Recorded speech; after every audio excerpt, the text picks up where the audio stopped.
Bismillahirrahmanirrahim. Alhamdulillahirabbil alamin. Nahmaduhu wa nasta'inuhu wa nastaghfiruh wa na'udzu billahi min shururi anfusina wa min sayyiati a'malina. Man yahdihillahu fala mudilla lahu wa man yudlilhu fala hadiya lahu. Asyhadu an la ilaha illallah wa asyhadu anna Muhammadan abduhu wa rasuluh. Allahumma salli ala Muhammad wa ala ali Muhammad kama sallaita ala Ibrahim wa ala ali Ibrahim wa barik ala Muhammad wa ala ali Muhammad kama barakta ala Ibrahim wa ala ali Ibrahim fil alamin innaka Hamidum Majid. Qala rabbi shrah li sadri wa yassir li amri wahlul 'uqdatam min lisani yafqahu qawli, amma ba'd. Alhamdulillah, kita bersyukur kepada Allah kita dapat lagi bersama-sama untuk kita meneruskan tajuk pengajian kita berkenaan dengan manhajut talaqi wal istidlal, tata cara penerimaan ilmu dan pendalilan Islam, yang mana kita kata ini ya antara perkara penting, prinsip-prinsip asas dalam kita mempelajari agama. Perlulah kita ada asas-asas ini, kerana jika tak ada asas ini, kita mungkin akan terpesong dan terlari. Dan dia kembali kepada asas firman Allah Ta'ala dalam Quran sebenarnya. Dalam ayat surah Al-Mulk ayat ke-20, bila Allah Ta'ala menyatakan, a'udzubillahi minasyaitanirrajim, afaman yamshi mukibban ala wajhihi ahda. Adakah orang yang berjalan di atas wajahnya, berjalan tersembam-sembam, bangun jatuh. Maksudnya dia tak reti berjalan. Mana alat dia ada kaki, ada tangan, dia berjalan tersungkur-sungkur di atas wajahnya. Ahda, orang macam ni dia dapat petunjuk. Amman yamshi sawiyan, ataupun orang yang berjalan tegak, tegak, ala siratim mustaqim, di atas jalan yang lurus. Mana jalan lurus dah ada, dia berjalan pun tegak. Maksud dia dekat situ yang para ulama menyatakan dia dua asas. Mana manusia ni bukan setakat masalah jalan tu dah siap, mana dalil dan juga orang kata nas daripada Allah Ta'ala, hidayah telah datang. Cuma manusia sendiri bila dengan alat-alat Allah Ta'ala beri pada dia, kalau dia tak dipakai, dia asyik jatuh, asyik salah, jalan betul dah. Macam kita kata itu, kita bagi analogi dengan menyatakan manusia yang tak reti bawa kereta, kita bagi dia kereta sebiji, suruh dia bawa pergi ke zoo negara daripada Taman Tun. Tak reti bawa kereta, signboard semua ada, laluan semua terbuka, minyak penuh dan sebagainya, tapi tak reti bawa. Jalan sikit langgar kereta orang, jalan sikit masuk longkang, jalan sikit. Mana benda tu ada, kereta tu 4 tayar juga, tidak berubah. Jadi kita kata macam tu dan dia sentiasa melakukan kesalahan. Mana kejap masuk longkang, kejap sekian, kejap masuk lane orang, kejap. Mana masalah orang macam ni? Mana sedangkan jalan dah ada, signboard dah ada, alat dah betul. Tapi sebaliknya, orang kalau seorang tu dia tak tahu jalan langsung, tapi signboard ada, dia reti bawa kereta berkenaan. Macam kita lepaskan dua-dua tadi, siapa akan sampai? Seorang yang pasti yang reti bawa. Yang takkan reti bawa tadi, dia akan sentiasa silap dan takkan sampai. Sedangkan semua dah cukup. Macam tu kan manusia ni, cukup pendengaran, penglihatan dan akal, datang hidayah Allah Ta'ala berikan. Namun begitu ada manusia reti pakai dan guna alat-alat Allah Ta'ala berikan, pendengaran, penglihatan dan akal, dia reti pakai dan sebagainya. Dan sementara satu lagi, yang tak reti pakai atau tak reti guna langsung, dan bahkan mungkin dibatalkan langsung dan menyebabkan berlakunya kesilapan dan kesalahan dan pemahaman. Mana betul faham itu penting, bukan setakat dalil itu ada. Jadi kita sedang membincangkan dan pendahuluan ini tak masuk lagi berkenaan dengan prinsip ataupun asas dikatakan sebagai ahli sunnah wal jamaah itu macam mana. Bahkan kita sebenarnya masih lagi membincangkan berkenaan dengan tanda-tanda pemikiran jahiliyah dan Islam. Dan lepas kita habis hari itu membincangkan berkenaan 6 tanda-tanda pemikiran jahiliyah, iaitu membatalkan panca indera. Manusia akan mula sesat bila dia batal panca indera, tak nak guna penglihatan, pendengaran dan akal dia. Bila kita ajak dia untuk belajar, dia tak nak. Okey, satu masalah. Dan bila benda ni berlaku, dia akan melahirkan jahiliyah-jahiliyah yang berikutnya. Yang kedua, itu dia berpegang dengan khurafat dan juga dongeng. Tindakan jawapan untuk realiti hidup ini, banyak benda tak boleh dapat jawapan, maka ia akan kembali kepada khurafat dan dongeng. Masalah nasib, masalah jodoh, masalah umur, masalah kesihatan, masalah apa, banyak macam-macam benda. Kemudian dia akan mula juga bersifat lepas tu dengan jahiliah nombor 3, iaitu tidak melepasi alam material. Tak boleh, dia kena untuk fizikal je, tak nampak langsung tak nak percaya. Seeing is believing, dia kata. Ya, istilah bahasa Inggeris, tapi masalahnya banyak benda tak nampak kita percaya, yang kita beriman. Bahkan kita tahu bahawa benda tu berlaku. Contoh zaman kita sekarang ni, remote control dan sebagainya, handphone, semua benda-benda berkenaan adalah bersifat dengan sifat benda tersebut ghaib, tapi kita percaya bukan sebab kita nampak, tapi kita tanda yang ada pada benda-benda tersebut. Tanda yang ada pada benda tersebut memberitahu pada kita ia adalah benar, wujud. Okey. Kemudian keempat, mereka di samping daripada batal panca indera, di samping mereka ni berpegang dongeng khurafat, di samping mereka ni tak melepaskan material, keempat mereka akan bersifat dengan sifat kita panggil taklid buta kepada atuk nenek, kepada orang yang diagungkan. Orang yang diagungkan sama ada atuk nenek dia, ataupun sama ada orang alim atau abid, ataupun balik kepada orang-orang yang dia kan pemimpin atau pembesar. Kita taklid buta dia panggil. Mana maksud dia ikut saja betul-betul tanpa mengetahui kenapa dia ikut. Jadi itu adalah jahiliah. Dan keenam, orang tersebut akan mengikuti hawa nafsu. Kelima, hawa nafsu, mengikuti hawa nafsu. Dan keenam, mengikuti sangkaan-sangkaan. Itu 6 sifat yang kita kata adalah tanda-tanda pemikiran dan juga penghujahan di sisi jahiliah, yang biasanya siapa-siapa ada sifat berkenaan, salah satu atau semua sekali, memang tak boleh nak ajar. Memang cukup payah. Dia memang keras kepala. Kita tahu keras kepala, kita nak marah pun tak boleh. Tapi pasal manusia ni memang tak nak jadikan di antara di mereka ni dia macam mana Adam alaihissalam dijadikan daripada genggaman-genggaman tanah dunia. Ada tanah ni sifat dia mudah ditanam, ada yang tak payah ditanam. Manusia macam tu juga. Tapi namun begitu, kita kata kalau anda kata sekeras mana sekalipun manusia tadi, kalau dia ada keinginan untuk belajar, dia gunakan panca indera dia tidak taklid buta dan sebagainya, nescaya kita akan boleh ajar dia, biar dia terstruk mana sekalipun dia punya asal kehidupan dia. Tapi kalau anda kata dia ni adalah orang yang paling masalah dalam 6 perkara tadi, memang tak boleh ajar. Bawalah ke mana pun, dia akan tetap menentang. Dan penentangan sekarang ni kita sedang belajar sekarang ni adalah tajuk berkenaan dengan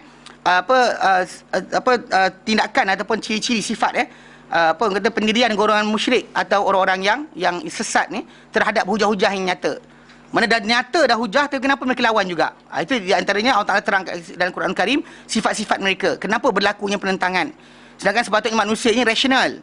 Bila nampak benda tu putih, dia kata putih. Hitam, dia kata hitam. Dia tak kata tak putih. Kata putih tu lebih buruk. Bila dia kata ini hitam ke putih, dia kata tak putih. Dia hitam, dia kata tak putih. Itu maksudnya lebih buruk. Kita kata apa warna dia kan? Ni hitam ke putih, soalan kita mudah. Tapi kalau kata orang tu lebih buruk, dia kata apa? Tak putih. Bila nampak kita tunjuk benda putih, kita kata ini hitam ke? Tak. Tak hitam, dia kata. Itu masalah dia jawab dengan macam tu. Hitam atau putih, dia pergi main-main kan. Jadi benda yang berlaku sekarang pada masyarakat kita adalah yang kita perhatikan, pendirian yang sering berlaku pada golongan musyrik ni tadi, bila berhadapan dengan dengan hujah yang nyata, itulah sedang berlaku sekarang. Dan maka kita bahaskan hari itu, dia ada beberapa sifat, dan kita ambil itu adalah bahas dengan batil. Maksud dia sentiasa datangkan hujah. Kita kata A, dia kata B, tapi hujah tu adalah batil, tak boleh pakai. Tak boleh dipakai. Mana maksud dia kadang-kadang kita terang kalau Allah Rasulullah, dia kata kalau baik apa salahnya. Itu adalah di antara sifat-sifat atau ciri-ciri yang salah, pendirian yang salah dalam menghadapi kebenaran. Sepatutnya bila dah benar orang cakap apa, kita kata saya terima, habis. Bukannya kita datang dengan nak menang juga. Tak tahu nak menang juga, masalah. Kedua, degil dan sombong. Degil dan juga menyombong. Ini pun masalah juga.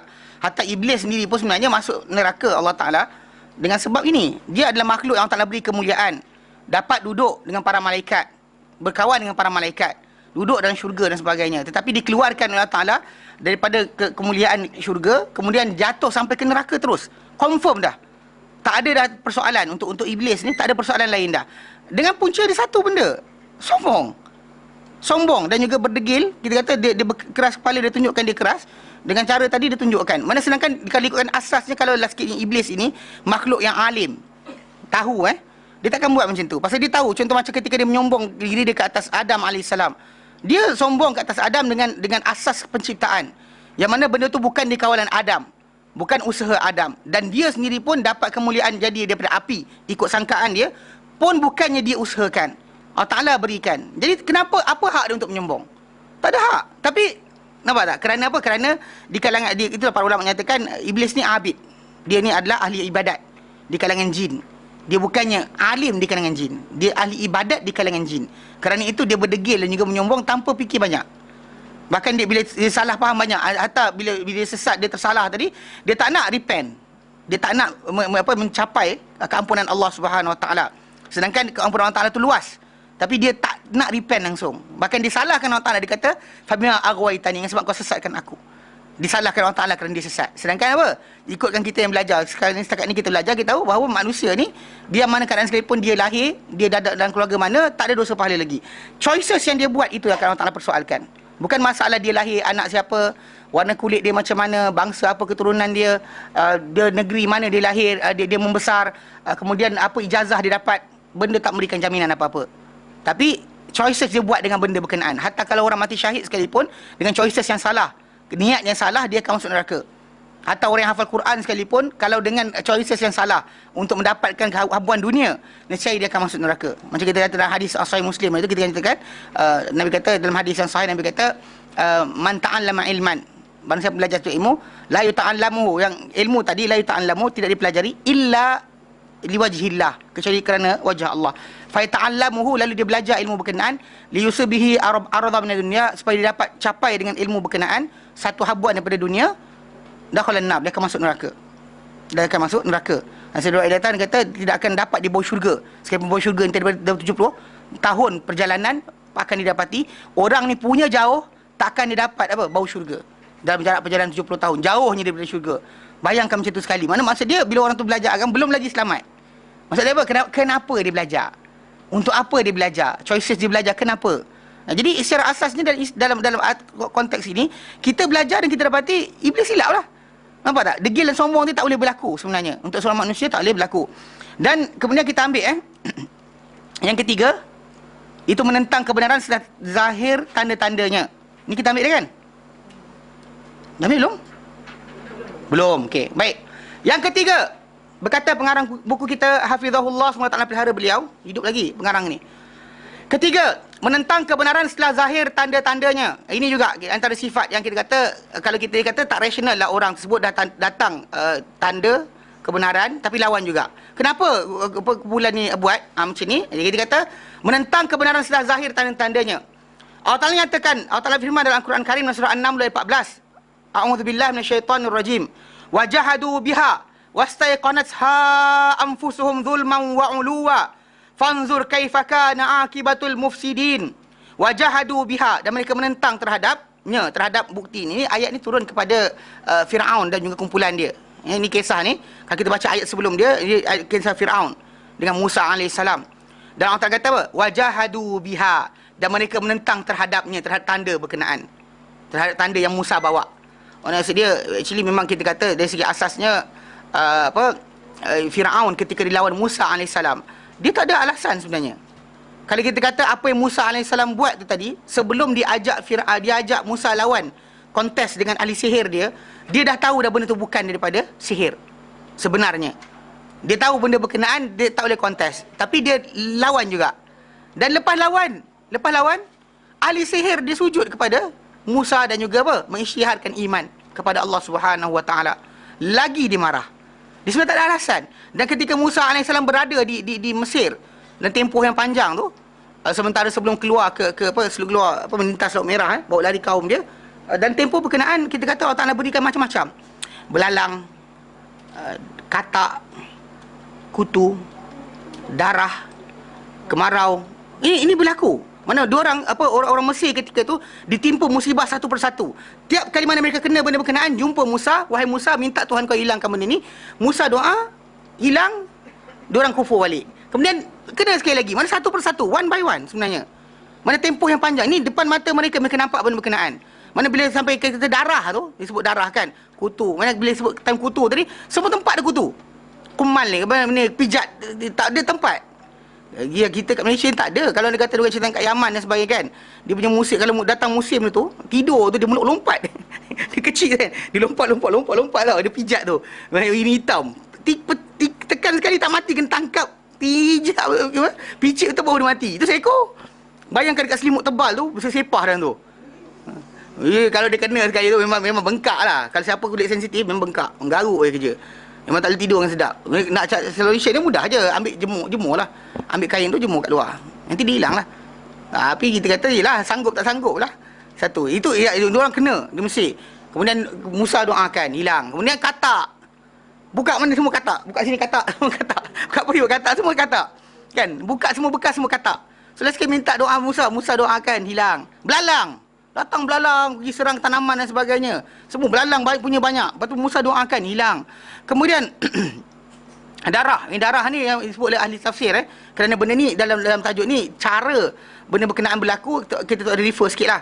Mana diorang kata bila tiap kali mereka nak minum air, pegang je air tadi, air jadi darah. Kalau orang mukmin yang beriman, pegang dah air tadi diminum, ya, tak ada masalah. Siapa yang kufur pegang air berkenaan, dia akan jadi darah. So Musa doa baru berhenti. Bayangkan tak boleh minum air sebab cedok je dia darah. Pegang je darah. Macam tu sekali, kita silih berganti. Pun masih lagi mereka menentang. Allah kata apa? Wajahadu biha, dan mereka menentang terhadapnya, terhadap ayat-ayat berkenaan. Wastaiqanatha, sedangkan dalam hati mereka ni yakin tentang ia adalah daripada Tuhan. Anfusuhum, jiwa mereka ni rasa yakin. Tapi kenapa mereka menentang juga? Zulman wa uluwa, kerana apa? Zalim dan juga apa? Hendak meninggi diri ke atas yang lain. Fanzur kaifa kana akibatul mufsidin, maka lihatlah bagaimana keadaan atau akhiran bagi orang-orang yang buat kerosakan. Ini contoh dalam surah An-Naml, menentang juga. Dan Allah Taala nyatakan dalam Quran dan surah Al-An'am ayat 33. Allah Taala nyatakan, a'udzubillahi minasyaitonir rajim. Qad na'lamu innahu la yahzunuka alladhi yaqulun. Sesungguhnya kami telah mengetahui, sesungguhnya la yahzunuka alladhi yaqulun, menyedihkan kau hai Muhammad apa yang mereka katakan. Actually ini balik pada Rasulullah SAW. Ini juga kita kata benda yang berlaku pada Rasulullah SAW. Ini kita kata kisah dia ni ada kaitan dengan nama Abu Jahal. Abu Jahal, nama dipanggil Abu Jahal sebab kisah ni. Okey. La yukadzibunaka.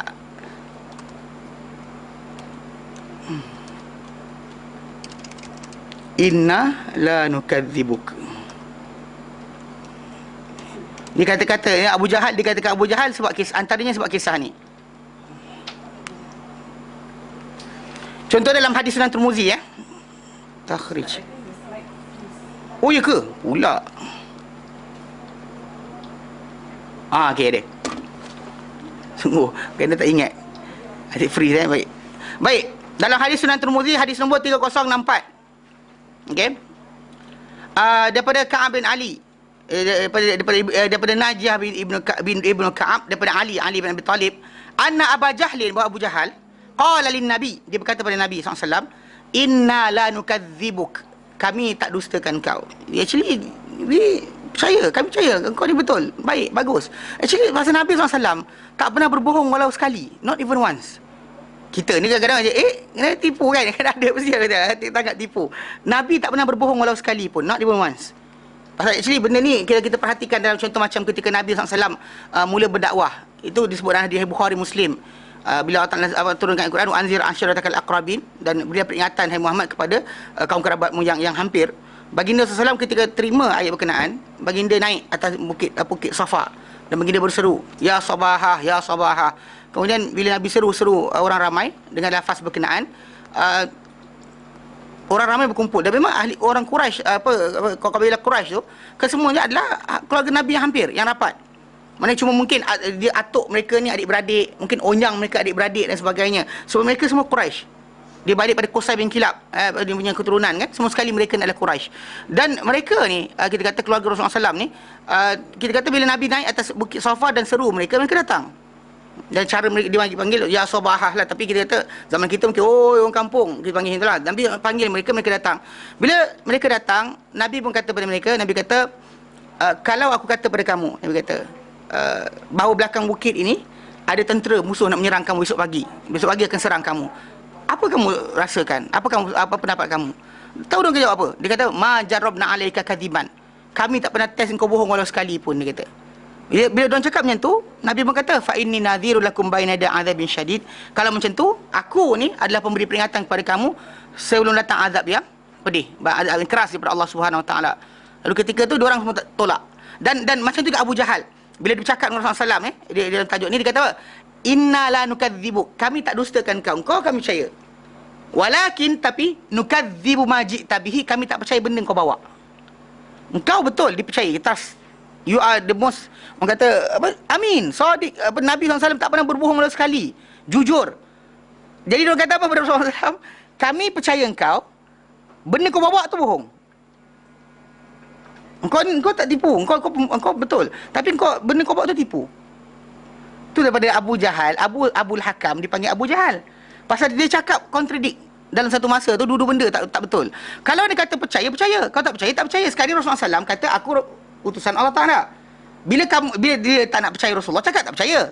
Tapi oleh kerana tak ada sebarang bukti Nabi pernah berbohong seumur hidup baginda SAW, maka mereka terpaksa macam ni ayat ni. Sampaikan Nabi SAW sendiri rasa sedih. Bayangkan kalau kita tak pernah berbohong, baru orang kata kita berbohong. Kalau anak kita pun pergi balik sekolah kan tak pernah menipu, sekali dikatakan menipu kan, menangis balik rumah. Tak pernah menipu kan. Kalau cikgu kata anak tu menipu, dia menangis balik rumah bagi tahu kan tak menipu dan sebagainya. Kalau dia tak pernah berbohong, lalu dikatakan berbohong, dia akan sedih. Nabi lebih sedih, bukan setakat dituduh macam tu, dituduh gila, dituduh ahli sihir, dituduh penyair dan sebagainya. Lalu macam dalam ayat ni kan, dalam hadis ni, hadis nombor 3064, ini asbab nuzul ayat ni, surah ni. Apa surah ayat dalam surah yang kita bacakan tadi, itu dikatakan ayat berkenaan balik pada ni. Mana surah An-An'am 33 tu, Allah kata qad na'lamu innahu la yahzunuka alladhi yaqulun. Demi sungguhnya memang dia kata kami telah mengetahui sungguhnya benar-benar menyedihkan kamu wahai Muhammad alladhi yaqulun, apa yang mereka katakan. Memang kau sedih, kami tahu. Fa innahum, tapi Muhammad jangan kamu sedih. Maksud dia, Allah Taala kata Muhammad jangan sedih. Fa innahum, kerana sungguhnya mereka ni la yukadzibunak, mereka tak dustakan kau. Mereka bukan tak percaya kau, tapi walakinnadh-dhalimina biayatillah yajhadun, tapi sebenarnya yang kau nampak penentangan tadi adalah orang-orang yang zalim terhadap Allah Taala, ayat Allah Taala, tentang Allah Taala mereka menentang. Yang penentangan itulah yang zahir pada engkau. Sebenarnya bukannya mereka nak tolak. Mereka tak ada alasan untuk tolak. Alasan untuk mengatakan kau penipu tak ada. Tapi terpaksa mereka mengatakan bahawa ialah datangkan, kami percaya kau, tapi benda kau buat tu bohong.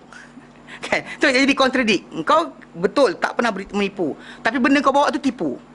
Siapa nak faham? Sampai bila tak faham? Tu dia katakan Abu Hakam, gelaran Abu Jahal kan, asalnya Abul Hakam, bapa kebijaksanaan. Last sekali digelar dengan apa? Abu Jahal. Cakap terbalik. Kejap kata percaya, kejap kata tak percaya. Mana satu pilih, salah satu. Kalau dia kata dia kata tak percaya terus. Tapi kalau dia kata percaya, cakap percaya. Jadi dia kata sebenarnya mereka tidak mendustakan kau Muhammad, walaupun mereka orang yang zalim terhadap ayat-ayat Allah Taala, mereka menentang. Jadi maksudnya penentangan tadi tu, tak suka, tak mahu. Kerana sebab-sebab mungkin kita kata macam sombong, berdegil, tapi dizahirkan dengan penolakan. Dia tahu tak ada jawapan tapi tetap tolak juga. Dia kata berpaling saja dengan jelas dan nyata. Kemudian Allah Taala nyatakan dalam Allah Taala firman dalam ayat yang lain, dalam surah Hud ayat 56. Allah Taala nyatakan a'udzubillahi minasyaitonirrajim. Wa tilka 'adun jahadu biayati rabbihim wa asaw rusulah wattaba'u amra kulli jabbarin 'anid. Wa tilka 'ad, dan itulah kaum 'Ad. Itulah kaum 'Ad. Jahadu biayati rabbihim, mereka menentang terhadap ayat-ayat Tuhan mereka. Wa asaw rusulah, dan mereka menentang atau mengingkari rasul-rasul Allah Taala. Jadi istilah yang ni banyak Kita kata bila Allah Taala letakkan seorang, ini contoh ayat yang memberikan pengertian mana-mana kaum mendustakan seorang rasul, maksud dia didustakan semua rasul. Dia bukan seorang tu. Maksudnya dia kata dustakan rasul tu, maksud dia semua rasul terlibat. Mana dia tolak, macam siapa-siapa tolak Muhammad, berarti dia tolak Musa, tolak Isa, tolak semua sekali. Kalau siapa-siapa tolak Nuh, berarti dia tolak semua sekali, daripada Adam sampai Muhammad SAW. Siapa tolak Ibrahim, maksudnya dia tolak semua sekali. Dia bukan berarti dengan Nabi itu dia beriman, dengan lain dia boleh pilih nak beriman ke tidak. Sebab kenapa orang-orang ahli kitab yang tidak beriman Muhammad SAW digelar sebagai kafir. Walaupun kita kata ahli kitab, ada orang kata kafir kitabi, tapi iman mereka tertolak, rejected. Itu Nabi kata dalam hadis yang sahih, Nabi kata apa? La yasma'u ismi, tidak mendengar namaku. Yahudiyun wala nasraniyun, tidak seorang Yahudi, tidak seorang Nasrani. Thumma lam yu'minu bi, kena tak beriman denganku, illa dakhalan nar, kecuali dia akan masuk neraka. Kecuali Allah akan masukkan dia dalam neraka. Maksud dia memang kita kata ini satu pemutus Masalah kita tak ada lagi timbul dalam zaman kita sekarang ni untuk memikirkan bahawa diorang mungkin ada peluang lagi, tak ada. Kerana Allah Taala telah berikan segala bukti dan hujah. Dan contoh bagi orang-orang Kristian dan sebagainya atau Yahudi, memang sepatutnya diorang tahu bahawa hasil agama tadi mesti ada. Setelah 2000 tahun, contohnya Isa AS diutuskan oleh Allah Subhanahu Wa Taala, bagi orang-orang Kristian tak ada apa hasil. Hasil yang mereka dapat sampai sekarang makin teruk, bukan makin baik. Mana agama yang dibawa oleh Isa AS dirosakkan sampai peringkat tak berikan sebarang hasil untuk kemanusiaan. Even zaman Rasulullah diutuskan lagi pun mereka tengah kelang kabut, sibuk. Isa ni Tuhan ke? Anak Tuhan ke? Tuhan menjadi modal Isa ke? Isa ni Tuhan sendiri. Dia berbalah tentang tajuk ketuhanan Isa sampai tak tahu buat apa. Katoliknya dan sebagainya. Dan kita kata perbalahan tadi dahsyatnya sampai peringkat apa tahu? Sampai peringkat di mana diorang contoh macam Rom dan Mesir, orang Mesir Kipti. Orang Rom Katolik. Ataupun tak tahulah zaman berkenaan Katolik lah, zaman tu Katolik. Jadi mereka ni orang Rom ni kerajaan Rom dahulu menindas Mesir sebab apa? Tidak bermazhab sama dengan dia. Kita zaman Islam ni kita kata contoh macam Saudi Arabia, dia ni orang yang datang tu daripada mazhab apa sekalipun dia disambut lah, tak kira lah orang tu mazhab Syafi'i ke, Malik ke, Ahmad ke, bin Hanbal ke dan sebagainya. Kita kata itu adalah saudara kita Islam, dan perbezaan dalam pemahaman nas dan dalil tidak menjadikan kita ini berbeza daripada segi akidah, kecuali masalah Syiah ni terkeluar. Tapi kalau kata contoh macam dalam tajuk asas, mereka sekarang ni berbalah dengan tentu tak habis, tak selesai. Tak ada dihasilkan untuk dunia sebarang kebaikan. Ini disebut oleh Abu Hasan Ali dan An-Nadawi. Ketika Rasulullah SAW diutuskan, dia kata, disebutlah keadaan dunia zaman Nabi diutuskan. Kristian sibuk tentang ketuhanan. Yahudi ketika itu dah 2000 dah habis lebih daripada 1500 tahun atau 1000 tahun selepas Musa AS. Yahudi dengan menerima agama dia sibuk dengan bangsa dia saja. India dengan sibuk kasta dan sebagainya. Kemudian Cina dengan perang persaudaraan dan sebagainya. Kemudian orang Parsi sibuk kahwin anak beranak dan sebagainya. Semua ketika itu tak ada siapa memberi kepada dunia sebarang hasil. Tak ada siapa. Eropah ketika zaman berkenaan kan cerita Braveheart dan sebagainya tu kan. Orang beri gambaran island dan sebagainya. Dia orang tu makan bangkai, kahwin adik-beradik. Tak ada sistem langsung berkenaan kehidupan mereka. Mana benda tu semua boleh. Everything boleh. Kan, makan bangkai, tak mandi dan sebagainya. Memang kita tak ada sistem kebersihan. Secara asasnya, apa yang kita perhatikan di situ, dunia ketika itu tak ada siapa boleh dapat kebaikan. Lahir Muhammad SAW, datang saja Islam dan start perubahan. Mana lepas Islam trigger, mana pergi ke Rom, orang Rom asalnya sibuk dengan dengan penyembahan Isa dan macam-macam tuhan diorang ada, mula ada pemikiran yang nak logik. Tercetusnya di Eropah contohnya Renaissance di Eropah tercetus dengan sebab itu. Kita kata orang sebut berkenaan nama Galileo dan sebagainya. Takkan tiba-tiba pandai macam tu saja, datang mana? Kan tak pernah sebut kan, dari mana mereka belajar? Siapa guru mereka? Tengah-tengah gelap-gelap Eropah ni dengan masalah Kristian punya fahaman, tiba-tiba terus pandai. Mana ada terus pandai? Tiba-tiba mana ada, mesti ada trigger. Contoh macam orang Melayu kita masuk Islam, mesti ada trigger dia. Bukan tiba-tiba datang, tiba-tiba je Islam. Mana boleh? Jadi yang tak disebut adalah pernah di antara sejarah Ibn Rushd Al-Qurtubi yang kita ulama Islam di Cordoba dahulu, dan juga Ibn Rushd Al-Qurtubi dan juga ramai lagi Ibn Jarir At-Tabari, mereka semua daripada kawasan berkenaan. Dan mereka ni ulama-ulama daripada Andalus ni tadi, mereka ni dilaknat. Contoh Ibn Rushd Al-Qurtubi dilaknat oleh siapa? Oleh Pope pada zaman dia hidup, dan buku-buku tulisan dia pun dilaknat. Sebab apa? Sebab menyebabkan orang-orang Eropah mula belajar ilmu dan juga dan nak belajar. Atau contoh macam kita kata pergi ke arah India, mula hilang berkenaan kasta dan sebagainya. Pergi ke arah Cina dan memang hilang. Bangsa tu tadi daripada tidak reti berkenaan penghormatan kepada wanita dan sebagainya, mula hormati wanita. Mana zaman kita sekarang ni kita baru tengok hasil, tapi oleh kerana media masa dan buku sejarah kita tak rajin baca. Lebih lagi zaman kita bergantung sangat dengan televisyen kan. Tak ada televisyen tunjuk, tak ada dalam televisyen pun. Dia ayat macam tu keluar. Bukan je kita kata tak ada dalam kitab, tak ada dalam sunnah. Dalam ayat sekarang ni, tak ada televisyen, tak cakap apa pun. Mufti diam je. Mufti diam je, dia kata, dia bagi alasan untuk benda tu halal. Mana boleh tahu haram-haram lah. Kan, tak kira mufti bercakap atau tidak. Ni kadang ada tu, mufti tak cakap apa, tak ada kot. Dia macam tu masalah dia. Dan terang Allah kata, kalau Allah Ta'ala dalam Quran, dia kata haram-haram lah. Dia bukan bergantung pada siapa. Tunggu orang berkenaan, tak ada timbul tajuk. So secara asasnya kita kata Islam trigger macam-macam.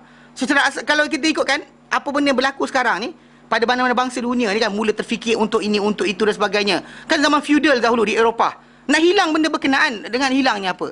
Hilangnya mereka tahu bahawa manusia ni sama, tidak ada kelebihan antara ajar satu bangsa dengan bangsa yang lain. Nabi ajar awal lagi.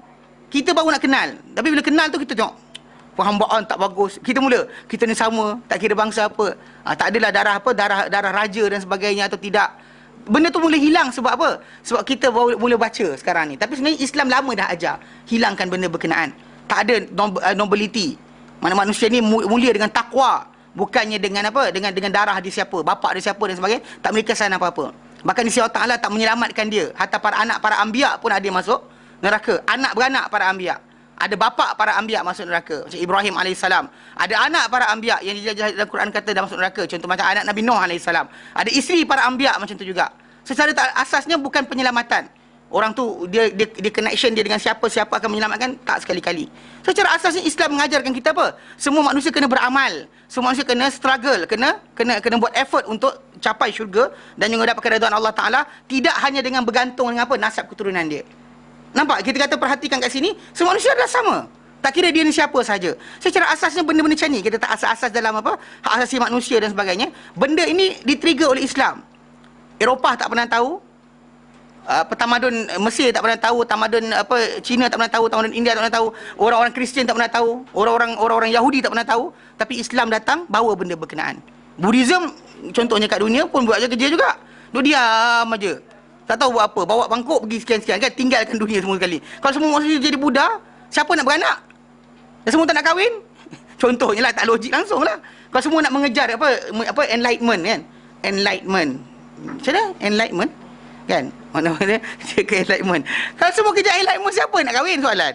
Tak logik. Memang tak logik. Mana bawa agama-agama tadi, apply saja, semua jahanam. Mana ini hilang keturunan. Yang ini hilang akhlak. Yang ini hilang sama sekali ya.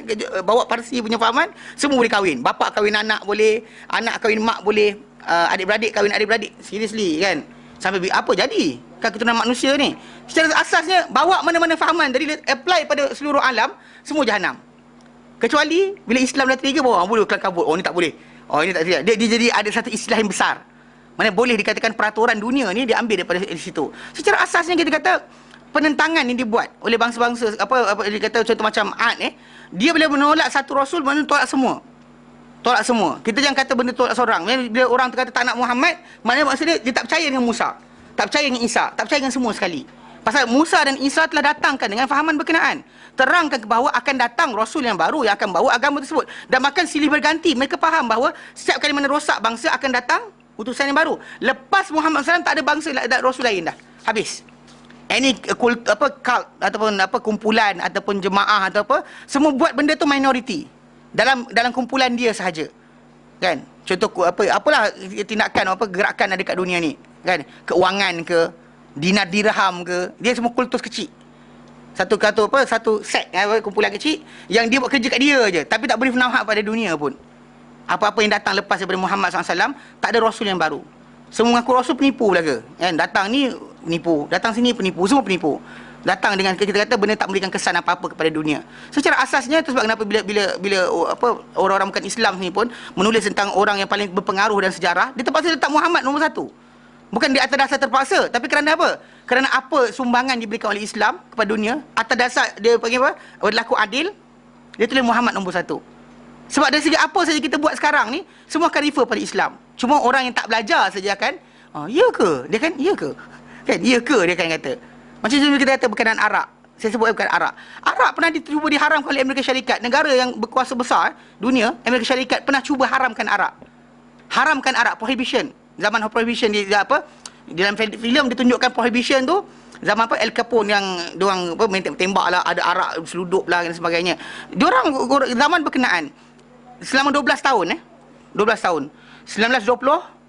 1932 di Amerika Syarikat dalam amendment nombor 18. Saya buka dalam Wikipedia ada tulis dalam benda ni. Dia kata, dia tulis tu apa? Dalam perlembagaan, dia bukan letak akta. Kita dalam Malaysia sekarang kita ada perlembagaan. Kemudian undang-undang baru dan sebagainya panggil akta. Akta sekian tahun sekian dibuat. Tapi diorang sekarang ni diorang letakkan dalam nombor 18 dalam perlembagaan. Apa benda? Diharamkan menjual, membeli, menyimpan, mengedar apa benda sini? Intoxicated drinks. Mana intoxicated, mana minuman yang memabukkan. Dia letak. Tapi 12 tahun saja mampu. Sebab apa 12 tahun je? Sebab mereka gunakan benda berkenaan bukan di atas iman. Sekarang kita sekarang ni umat Islam kat dunia ni hampir 2 bilion. Yang bangang tu jangan kira lah. Yang mana-mana yang bangang minum juga tu kita yang masukkan. Tapi hampir 2 bilion tak minum arak. Bukan ada enforcement, ada orang pegang senapang, tak ada. Sekarang kita di Malaysia ni, kita kata umat Islam di Malaysia ni kan, belasan juta. Kita tak minum, yang kita kata yang minum arak mungkin kita kata adalah 1%, 2% dan sebagainya. Tapi yang tak minum arak ni tadi, yang ramai ni, ada orang pegang senapang atas kepala tuan-tuan sekalian. Jangan minum arak. Ada orang kamera tangkap CCTV. Kan kalau kita tak ada kan. Sekarang ni kenapa tak minum? Simple je. Kerana apa? Kerana apa ajaran Muhammad SAW bawa, hampir 2 bilion kat manusia kat dunia ni tak sentuh arak. Bukan sebab kerana ada enforcement. Bukan sebab ada kerana ada CCTV. Bukan sebab kerana ada orang perhatikan atau nak sebat dia. Tak ada. Benda tu dalam hukum ada, tapi dalam masalah realitinya tadi, benda tak ada enforcement pun. Hanya kerana iman. Tu beza dia. Mana apa hukum yang dibawa oleh Islam tadi? Dia ada orang kata sifat disegani dan juga dihormati walaupun tidak ada apa? Tidak ada siapa yang menjaga dia. Tu beza dia, kita lihat, perhatikan. Di situ contoh, mana kalau ni kata ikut kata tak suka, semua tak suka arak. Tapi diorang tak ada kuasa dan upaya untuk menyekat benda berkenaan. Habis kuat dia buat apa? Contoh macam apa, dia kata memang benda berkenaan buruk. Kita kat Malaysia ni kalau tampak tiang dekat tepi-tepi jalan tu patah, semua orang mabuk punya kerja. Ya, kita kata tengah malam balik-balik dia tak bawa jalan, dia langgar tiang tu. Langgar. Kita balik besok pagi, tiang ni patah dah, kan? Traffic light ni padam dah. Kalau tidak, mana siapa nak langgar? Kan siapa nak langgar tengah malam tu? Kecuali orang tu ngantuk tidur lah. Dia normally bukan ngantuk tidur, mabuk. Ada dekat tengah Kuala Lumpur tu kena jadi kes apa? Orang tu dia tertidur tengah kawasan traffic light. Sampaikan apa, polis trafik kejut dia. Bahaya. Mana kita kekuatan arak ni, kita kata ini contoh kita kata satu syariat dalam agama ni dilaksanakan sepatutnya bawa kebaikan kepada semua. Non muslim pun kena faham benda ni. Mana masa dia banyak, macam saya pernah cerita dahulu di Kota Damansara, saya mengajar kat Serambut. Waktu tu saya tak ada kenderaan. Saya naik motor, tak ada motor. Jadi saya naik kadang-kadang saya naik bas. Daripada Kota Damansara pergi ke Serambut. Kadang-kadang saya saya naik bas separuh jalan lah daripada Kota Damansara pergi ke stesen komuter dekat Sungai Buloh. Okey, dari Sungai Buloh tu saya naik komuter pergi ke Serambut. Serambut tu jalan kaki lah sampai ke masjid tu. Kemudian balik kan, malam kan patah balik jalan sama. So on the way balik malam, lepas balik ngajar, ada driver tu, dia Indian. Dia orang India. India bukan Islam lah. Dia cerita dengan saya. Mana pagi tu, dia kata pagi tadi dia kata. Dia cerita lah, dia bercerita. Kan biasa dia suka bercerita. Dia cerita pagi tadi, dia kata ada hantar satu keluarga, one family, mak dengan beberapa orang anak. 5 orang anak dia kata. Mak ni tadi dia kata jumpa dengan ahli parlimen. Sivarasa dekat Kota Damansara ke Sivarasia. Apa tak nama dia tak tahu. Tapi cerita dia jumpa dengan orang ni. Kemudian dia buat apa tahu? Dia kata dia orang nak uruskan tentang seorang perempuan ni, anak dia perempuan sekian-sekian ramai. Anak dia ada 3 orang tak berdaftar. Ada seorang tu dengan bapa lain. Bapa dia lain tak sama. Rupanya orang bukan Islam ni pun, yang India ni nak kahwinkan dan sebagainya, nama bapa tu penting. So kalau kahwin tu nama bapa tak sama, dia nak laksanakan apa dan sebagainya, penjaga tu kena rupanya. Saya pun tak tahu. Jadi dia kata budak perempuan tu nak kahwin tak boleh sebab bapa dia nama lain. Bapa nama lain, seorang tu nama tak cukup, kemudian seorang lagi, beberapa orang lagi tak daftar lagi. Tanya kenapa tau? Bapa dia mabuk. Bapa dia kerap mabuk, dia tak pernah daftar anak tu betul. Agaknya pergi-pergi kan daftar. Orang tanya daftar siapa, dia tulis nama kawan dia. Jadi masalah lah. Bila anak dia tadi dia punya surat beranak kan diletakkan, tak boleh nak daftar. Nak ke daftar sekolah tak boleh. Yang ini tak boleh, kelang kabut. Punca sebab apa? Arak. Tapi kita kata cuma media masa yang peranan lah. Dia mengecilkan kisah ni tadi sampai tak nampak.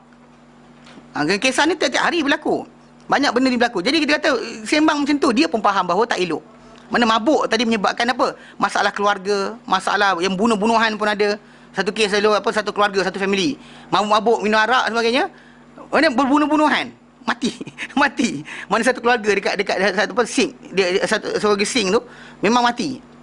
Yang ini bunuh yang ini, habis mati semua sekali. Pun ada juga. Punca arak aje. Banyak benda sebenarnya. Tapi yalah kerana mungkin kita kata apa benda berkenaan banyak cukai kita wallahu alam tak tahu. Tapi cerita dia sepatutnya benda tadi jadi macam benda lain. Kena diharamkan, kena diletakkan sebagai prohibition. Lebih baik. Tak ada kebaikan pun. Tak ada kebaikan. Mana ada bangsa yang minum arak ni jadi maju sebenarnya. Tapi diorang sebenarnya kita kata atas boost up benda berkenaan nama kemasyhuran dan sebagainya. Tak ada maju pun. Bahkan mereka semua nak buang kalau boleh. Tapi oleh kerana apa? Kerana kita kata diorang tak mampu, kita dah mampu dah, tapi kita sebarkan kan ke benda berkenaan. Jadi kita kata benda ni bahaya. Jadi umat Islam kena faham bahawa sebenarnya setiap para rasul itu dihormati semua sekali. Tak ada siapa rasul yang kita tolak. Bahkan kadang-kadang orang tu nampak betul dah syariat tadi, tapi dilawan juga. Kenapa tak tahu? Kalau ikutkan Islam ini, kita kata kita yang diajarkan Islam sebenarnya ada benda baik. Kita ajar benda buruk ke? Kita ajar modesty, wanita ni kena sopan. Pun orang tak suka. Kita ajar wanita dia jangan diganggu oleh lelaki yang bukan mahram dia. Kita letakkan Islam ni sebagai peraturan. Maksud dia, itu yang sebab kena asingkan lelaki dengan wanita. Supaya wanita ni terjaga, jangan diganggu oleh orang bukan adik-beradik dia, bukan anak beranak dia dan sebagainya. Kita tak nak anak beranak kita kena kacau. Tapi bila Islam letakkan pengasingan, kolotnya. Kenapa Islam sekat? Kan, kenapa kita tak ni? Kan kita boleh maju kalau sekiranya budak-budak ni dicampurkan, lalu dia akan apa? Kreatif kan, inovasi dan sebagainya. Lepas tu itu buncit. Kan? Dah buncit pun macam pening kepala. Apa salah pula jadi macam ni? Kita faham. Sebenarnya awal Islam kata jangan buatlah. Faham tak? Jadi kita kata itu, kita kata syariat para anbiya. Anbiya itu sendiri, syariat mereka ini menjadi penentu sebenarnya. Dan Muhammad SAW adalah pengakhiran. Jadi siapa-siapa tolak satu rasul, macam kisah sekarang ni, Ad. Dia jumpa Nabi seorang aja. Seorang Nabi saja. Tetapi bila mereka tolak Nabi Hud alaihissalam, Allah Ta'ala kata, wajahadu bi ayati rabbihim. Mereka menentang ayat-ayat Tuhan mereka, tanda-tanda kebesaran Tuhan mereka. Wa asau rusulah, dan mereka mengingkari utusan-utusan Allah Ta'ala. Wattaba'u amra kulli jabbarin anid, dan mereka mengikuti urusan setiap orang-orang yang bermahajir-rajir, ketua-ketua jabbar, golongan mahajir dan juga anid, degil yang menentang. Jadi sifat ini adalah sifat yang bahaya, yang tak boleh kita buat. Dan bahkan kalau kita nampak, dan kita kena kata dalam Islam ni, seorang itu kena ada sifat, bila nampak benda tu benar, maka jangan dilawan. Nanti kita kata lepas daripada nombor 4 ni, dia akan terangkan 1, 2, 3, 4 dia kata berhujah dengan batil, kemudian degil dan sombong, kemudian menentang tanda-tanda yang nyata, kemudian berpaling yang keempat berpaling daripada kebenaran. Berpaling ini adalah sifat yang kita kata kadang zaman kita sekarang ni sering berlaku pada orang bawah umur 40 tahun. Normally lah bawah 40 tahun. Lelaki mungkin lewat sikit, 40 lebih. Perempuan awal sikit, 40 dalam 30 lebih tu dia dah start berhentilah. Tapi kalau dia kata kebanyakannya lepas 40 tahun masih dia kata selepas 40 tahun barulah orang mula ramai pergi masjid. Betul? Kan sebelum 30 tahun mana pergi masjid? Kan? Mana masjid penuh dengan orang 30-an, 20-an? Masjid penuh dengan orang 50-an, 60-an. Betul? Okey. Biasanya kalau perempuan ramailah 40-an tu dah ramai, dah start datang masjid lah.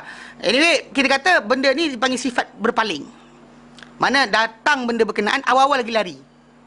Kadang-kadang kita duduk diam kan, macam duduk ramai bila sembang bab baju, bab kain, bab tudung, bab kasut, bab melancong ke mana, panjang cerita. Boleh sembang lama. Tapi cerita bab mati kan, semua macam jangan cerita sangat kan. Jadi dia bukan apa tahu. Dia benda ni, sifat ni dipanggil berpaling tau. Benda tu bukti yang nyata untuk peringatan. Kadang-kala penting untuk kita saling mengingatkan. Tapi normally dalam kehidupan manusia mereka tak nak. Bila contoh macam kita buka televisyen lah, tekan tengok orang tengah filem cerita ramah, kita stop. Tapi bila tekan tengah ustaz bercakap, dia laju-laju, kita kata tangan dia laju kita tukar channel, contohnya lah kan, cepat kan. Yelah, contohnya dah datang sini, dia nak belajar lah. Nak tukar mana dah, ustaz ni muka ni lah, nak tukar muka lain mana lagi kan. Ya contoh lah, saya bagi contoh. Ini kalau akak letak akak tak masalah. Letak orang yang tak nak belajar. Kita katakan kadang benda berkenaan, ialah ustaz-ustaz kat televisyen tu kadang ada yang tak betul, ramai yang tak betul. Tapi dalam masa sama kita kata, ialah kadang-kadang untuk orang awam benda berkenaan peringatan kematian dan sebagainya, peringatan berkenaan dosa, ketakwaan. Actually benda berkenaan for general orang kata peringatan bagus. Kan? Kadang ingatkan orang berkenaan kematian dan sebagainya bagus. Tapi dalam masa yang sama, ialah bila normal kan kita perhatikan anak-anak kita dan sebagainya kan. Ada yang stop tak kat channel tu? Tak ada kan. Ada channel apa dia buat apa? Dai hari Jumaat tu. Dai apa entah. Rasa ni perempuan tu dah keluar, dah masuk balik pasal. Oh ya ke, permintaan. Macam-macam. Tapi nampak macam rupa lain pula perempuan tu. Saya tak pasti. Dia cerita dia pasal balik lintas kan, benda tu orang tekan-tekan. Oh ya ke ada cerita ni. Yalah, kadang-kadang dia punya quiz tu, soalan-soalan tu bagus jugalah. Kan ingatkan balik apa benda yang dah terlupa bagi orang yang belajar tapi tak hafal-hafal kan. Dia bila dengar benda tu, okey, oh ya ya ya, tahun sekian, oh ya ya ya, surah sekian, sahabat nama sekian sekian. Contohnya peringatan baguslah. Tapi anyway, kita kata normally orang takkan berhenti kat situ. Orang takkan berhenti kat situ, orang akan cepat tekan lagi.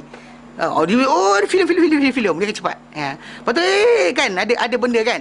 Even kalau contoh macam kadang-kadang benda tu berkaitan tajuk peringatan pun kita akan buat. Kita akan lari lah, dia komentari ke, kita akan lari. Jadi normally macam muka surat khabar lah, bila buka surat khabar ada kan, bila artis dah mengadap kan. Bila benda berkenaan dengan masalah kesilapan ke, kesalahan ke, benda tak betul ke, teguran ke dan sebagainya, kita akan lari. Ini sifat dipanggil berpaling. Mana berpaling? Mana kadang-kadang peringatan datang, kita bukan apa, tak nak tengok pun. Awal-awal lagi nampak, lari. Kita buka radio lah, channel radio, dengar. Allah Ta'ala berfirman. Kita tu kan nak dengar, kita patutnya Allah Ta'ala berfirman, patut kita nak dengar lah apa firman Allah Ta'ala. Maybe benda berkenaan itu panduan untuk kita yang kita nak kena dengar. Contoh macam para sahabat dahulu, bila dia sebut apa, dia kata, bila disebut ya ayyuhallazina amanu, kami para sahabat ni zaman Rasulullah SAW dahulu, Ibn Mas'ud nyatakan, dengar ya ayyuhallazina amanu, dia kata tumpukan perhatian, kerana itu pasti akan datang untuk peringatan, teguran, pembetulan, pengarahan daripada Allah Ta'ala untuk kita. Bila kita ya ayyuhallazina amanu kan, lagi laju dia tukar, dengar je bunyi dung dung dung, okey, stop situ. Ini gendang kan, drum ke, bunyi muzik, stop. Jadi kita kata benda ni sifat berpaling. Dan normally kita kata biasalah banyak mainan kan. Macam lelaki bola kan, bola tak apa, mungkin 3 pagi 4 pagi bangun jaga. Kan sanggup jaga. Saya tak ikut benda berkenaan. Tapi kalau dia kata tak berminat. Dulu kawan saya dia kata apa? Kalau dia kata dia tengok bola, ada gaduh dia panggil saya. Nampak gaduh-gaduh, li gaduh-gaduh. Dia ada bergaduh dalam bola tu, saya datang tengok. Tak ada gaduh, saya tak tengok. dia kata garut tengok bola untuk gaduh. Itu contohlah yang tak betul saya. Tapi anyway, kita kata dari segi pemahamannya, orang tu dia sanggup tunggu tengok untuk benda dia minat. Tapi bila datang peringatan dia lari, datang pengajaran dia lari. Dan sifat ni dipanggil berpaling. Sifat ni dipanggil sebagai berpaling. Allah Ta'ala firman dalam Al-Quran dalam surah Al-Muddathir ayat 48 hingga 51, a'udzubillahi minasyaitonirrajim, fama tanfa'uhum syafa'atus syafi'in, maka tidak bermanfaat untuk mereka syafaat golongan yang memberikan syafaat. Yang syafaat datang banyak, kadang para anbiya, kadang keluarga kita sendiri, kadang daripada para malaikat memberikan syafaat bagi orang yang patut menerima syafaat. Kadang-kadang syafaat tadi datang daripada surah-surah yang kita hafal daripada Al-Quran. Fama lahum anit tadhkirati mu'ridin, mengapakah mereka ini daripada peringatan mereka lari, mereka berpaling. Mereka dengar je peringatan, mereka lari. Dengar peringatan je, mereka lari. Dan mereka ini ka'annahum humurum mustamfirah, seolah-olah mereka ini seperti keldai-keldai yang bertempiaran lari. Bertempiaran. Farrat, yang kedai itu lari, min qaswarah, daripada singa. Lari daripada singa. Mana bila dengar peringatan je, kan lari. Allah Ta'ala bayangkan orang yang lari tadi macam apa? Keldai yang lari daripada singa. Banyak sebenarnya dengar peringatan tadi tak salah pun. Macam kita kata, tapi orang kita kata ada umur dipanggil dalam masyarakat ni, umur kufur i'rad. Kufur berpaling. Dia macam saya kata, saya setakat ni kat Malaysia saya perhatikan bawah 30 tahun. Bawah 30 tahun, 40 tahun, 30 bawah lah, 40 ke bawah, 30-an ke bawah normally orang tak nak datang masjid. Normally. Lelaki kan, terutama lelaki. Perempuan 30 lebih tu dia mula start dah rasa macam dah kan keluar uban, kedut dah. Dia start dah kan. So dia lebih particular. Lelaki tak kisah kedut ke tidak kan. Dia tak nampak kedut tak kisah. Dia start dia sakit terseliuh pinggang, boleh start rasa. Okey. Lutut dia sakit, dia start rasa okey, tua dah aku. Dan only dia akan datang masjid. Tapi ada kata perempuan dia cepat sikit. Pasal apa? Dia particular tengok kedut ke tidak. Satu hari tengok kedut, ada kedut dah. Kan bulu mata selai jadi putih. Siap. Siap lah. Dia start dah, dia ada peringatan. Tapi lelaki ni pasal dia tak tengok sangat. Kan lelaki kan dia gitu-gitu dah dia keluar. Mana nampak ada kedut ke tidak. Satu hari tersakit je kan. Sakit je badan dia, baru dia apa? Dia start pergi masjid. Contohnya. Jadi kita kata berpalingnya orang tadi. Kadang-kadang peringatan Allah Ta'ala datang. Dan kita harap-harap peringatan Allah Ta'ala jangan datang pada kita dalam keadaan musibah. Kena ingat Allah Ta'ala ingatkan manusia kadang-kadang cara banyak. Kita harap jangan Allah Ta'ala beri kita peringatan, atau orang yang kita sayang, peringatan pada mereka dengan musibah. Kadang-kadang orang saya jumpa, dia peringatan Allah Ta'ala bagi pada dia dengan stroke. Kena stroke kan, keras, lepas tu baru dah start dia nak belajar agama dan sebagainya. Baru dia tumpukan berkenaan dengan, kalau tak dulu dia punya sifat perangai orang ni. Bab semayang ni saya nampak dia tak macam ni sangat. Dia rajin sembahyang sunat. Tapi dalam kepala dia fahaman komunis. Ada fahaman komunis, seriously. Sebab dia cakap dengan staff dia kata apa? Anak saya dah pergi kan, dah ajar semayang, dah sekian. Dah buat pergi haji semua sekali dah. Dah buat pergi haji semua sekali. Cuma tinggal satu lagi, dia kata. Lepas I bawa anak I, dia tak boleh saya, I. Lepas I bawa anak I yang last kali ni pergi haji, okay, Alhamdulillah. Dia kata I punya tanggungjawab lepas. Diorang nak kahwin dengan Yahudi ke Nasrani ke lepas ni, tu hak diorang. Ya, actually diorang agak ni sikit lah. Dia punya cara cakap dia macam arrogant. Tapi dia, satu perangai dia, tiap kali masuk masjid mana dia akan semayang 2 rakaat. Dia perangai dia perhatikan. Tapi lah, bila satu peringkat tu dia terkena stroke, dia tumbang, memang tak boleh gerak. Dia bangun jatuh. Dia bangun, tekanan darah dia ketika tu, mungkin kawasan tinggi kan, elevation tinggi. Di Yaman actually 66,000 kaki aras laut. So dia punya tu tekanan darah kat sana tak sama dengan kita sini tau. Kalau sesiapa pergi sana untuk tempoh dalam sebulan 2 bulan tu, dia nak adapt, dia memang akan jalan naik tangga biasa pun mengah. Bukan tangga macam ni tak tahulah macam kan. Kalau macam ni kan, kalau naik 3-4 kali jauh ni, kalau ini kena memang mengah lah. Dia ni kena tekanan dia ketika tu 240. Doktor kata patut mati dah. Yang patut mati dah. Punca dia ialah kat Yaman bukannya ada ni sangat, ada apa? Ada orang panggil apa, teknologi canggih. Kan bawa Jerman hospital, Yaman hospital pun bukan ada apa, magnetik tu yang apa MRI tu kan. Dia tak ada benda tu. So apa jadi? Dia tak tahu nak buat apa. Cek buah pinggang, okey, jantung bengkak. Almost 3 times. Dia pasal dia pump darah sangat kan. Pasal dia otak kita ni kadang-kadang bila tersekat satu bahagian, tak sampai apa oksigen, dia akan stop. Dia akan stop kat situ. So jadi kawasan tak dapat oksigen akan kata, "Oi, jantung mana darah? Mana dia oksigen tak ada ni?" So jantung kan pump kan. So dia bengkak, jantung dia bengkak. So tekanan darah tinggi sangat. Memang dia berdiri jatuh, dia bangun jatuh. Tak ada orang kata dengan saya, pergilah jumpa kawan ni, dia kata. Jumpalah pasal dia tak tahu nak buat apa dah. Saya pun kata dengan dia pun, dia kok cakap dengan orang tua ni. Saya kata dengan dia, saya sebut nama dia Datuk lah. Dia kata dengan dia, waktu sekarang ni saya kata, Datuk akan rasa nama macam-macam lah lintas kat kepala, duit aku, rumah aku dan sebagainya. Saya kata dengan dia, kita datang ke dunia ni selai sepinggang, bugil telanjang, tak ada baju, tak ada pakaian dan sebagainya, tak ada harta, tak ada nama. Sekarang ni kita nak tinggalkan Allah Ta'ala sebenarnya macam tu juga. Mati nanti kan kapan je lah, kapankan kita. Kalau boleh ketika ni jangan ingat benda lain, saya kata. Dia tak faham, dia kata sini lah, diam kejap, rasa tak degup jantung. Dia tak cakap dia angguk lah. Saya kata ikutkan dengan degup jantung tu kalimah Allah. So ikutkan. Daripada dia duduk gonggang kepala dia, ingatkan dengan degup jantung tu Allah macam tu. Bila dia buat kan, besok pagi terus darah dia turun 1-2. Mana dia besok pagi boleh jalan, bawa balik rumah. Lepas tu bila dia ni datang bawa pergi ke Jeddah. Sampai di Jeddah, doktor kata awak patut mati. Menangis dia. Awak patut dah mati dah. Start situ baru dia tak belajar agama. Tapi ialah kita kata sampai musibah macam tu kan. Ini mujur dapat recover balik. Banyak orang tak recover dah. Ni dapat recover balik daripada penyakit tadi, dan alhamdulillah kita kata itu cara Allah Taala peringatkan seorang. Dan benda macam ni kita kata harap-harap jangan berlaku pada kita dan juga orang lain yang kita sayang. Kerana peringatan yang macam ni, kita kata musibah untuk peringatan ni adalah benda yang tak sepatut kita kata kita hadapi. Bahaya. Bimbang nanti kan kita putus asa daripada rahmat Allah Taala. Kan kena lumpuh terus. Yang lagi kita macam kan tak apalah mati dah. Dan kita tak ada sebarang ni lah.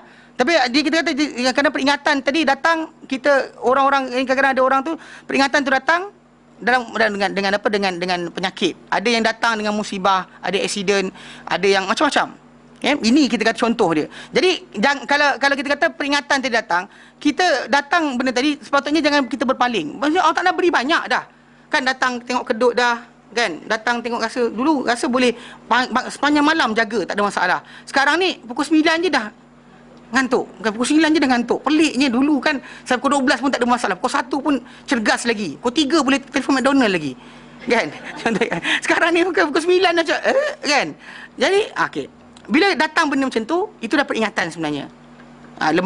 Lemah jasad kita, kulit kita dah makin tak tegang, berkedut dan sebagainya, mata makin kabur. Itu peringatan yang datang. Kalau ada kata ada orang datang peringatan tadi, dia akan tengok dan juga dia ikut. Tapi ada orang nampak dia lari. Dia tutup benda berkenaan dengan buka benda baru. Buka hiburan ke, tengok cerita Korea. So hilang kerunsingan tadi. Dan dia happy tengok cerita Korea tadi. Padahal dia duduk kat rumah tu macam tu juga. Tak jadi apa benda pun, kan?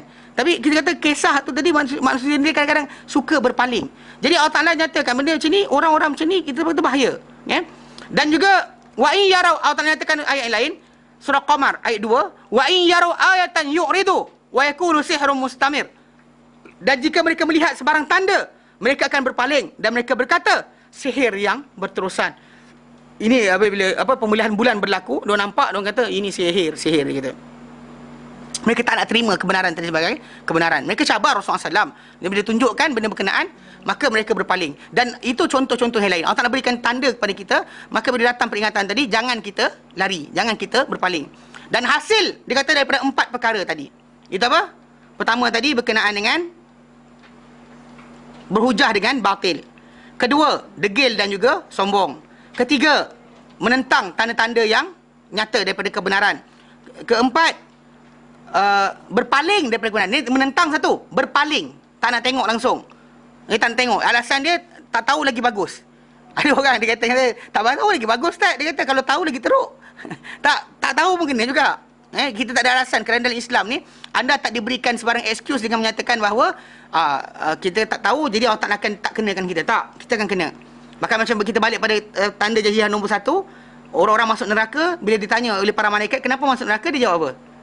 Lau kunna nasma'u aw na'kilu ma kunna fi ashabis sa'ir. Kalau kami dahulu mendengar, kalau kami dahulu berfikir, kami tak akan jadi ahli neraka. Maksud dia salah mereka yang pertama adalah apa? Tak nak belajar. Jadi jangan bagi alasan tak tahu kan, kita berpaling maka selamat. Tak. Hasil 4 perkara berkenaan yang kita sebutkan tadi. Sifat 4 sifat tersebut atau sebahagiannya Allah Azza wa Jalla menghukum mereka kerananya. Allah Ta'ala akan hukum orang-orang tersebut. Dan bahkan ini contoh-contoh kenapa kadang-kadang kita lihat orang tu sampai mati dia takkan berubah. Kadang mati kita peliknya, kan? Takkan tak nampak langsung tanda. Actually manusia ni faham balik, kalau fikir balik. Mati itu pasti.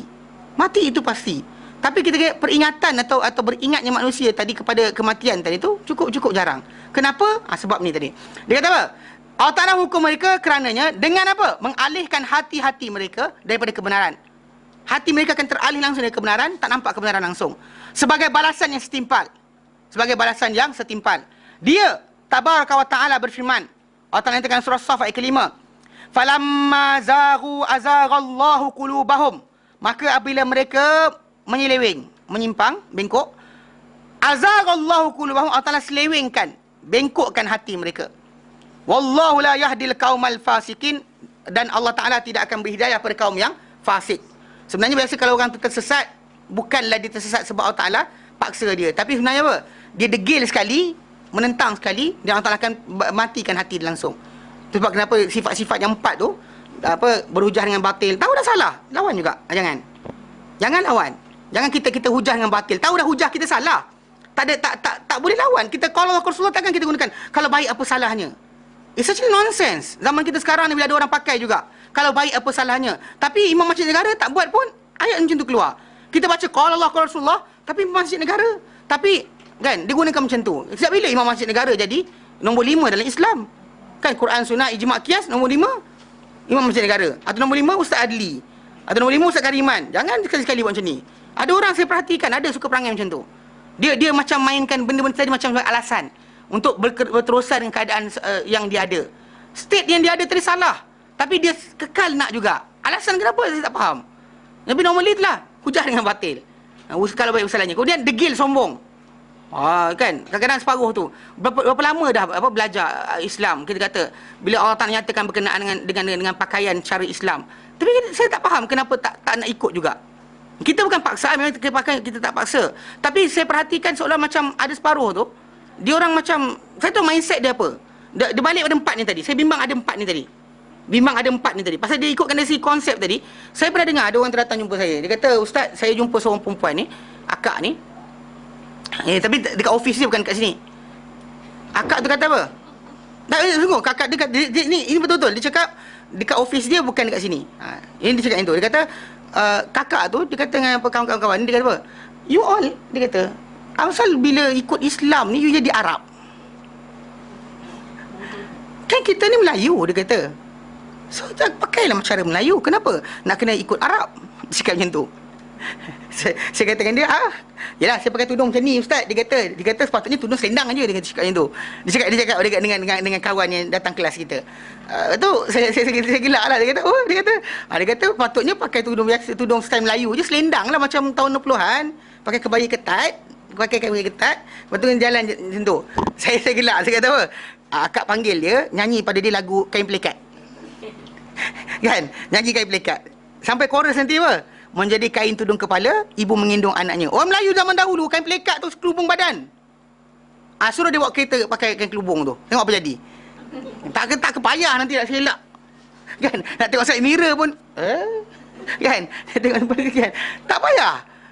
Saya gelak. Saya kata, akak cakap dengan dia, suruh pakai kain pelikat. Tudung kepala dia. Itu Melayu. Saya kata. Itu Melayu.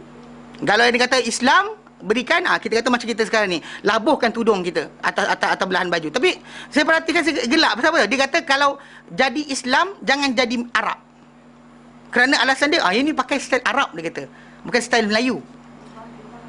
Jubah, actually berjubah tu pakaian yang besar, penting. Bukannya jubah. Bentuk baju tadi tak kira lah, tapi janganlah sampai baju tu pelik sampai orang semua kena tengok. Jubah dah, pakaian tu lebar dah, tapi pelik. Labuci banyak sangat ke, tengok lintas dekat cermin matahari, macam tu orang kena tengok. Kan, silau. Kali matahari panas, astagfirullahalazim kan. Orang pejam mata terus. Kan? Atau apa saja bentuk dia. Besar, lebar. Kita kata jangan baju tu ketat sampai menampakkan tubuh badan. Itu konsep dia. Kan, kita kata untuk wanita benda berkenaan. Tapi kadang-kadang tu dia kata, tapi ni dia kalau buat macam tu, dia kata is too much. Dia kata macam melebihi yang dikehendaki. Ada kan, ingat tak ada? Saya terangkan video tu. Ada kes. Nanti kita akan masuk nanti pada berkenaan.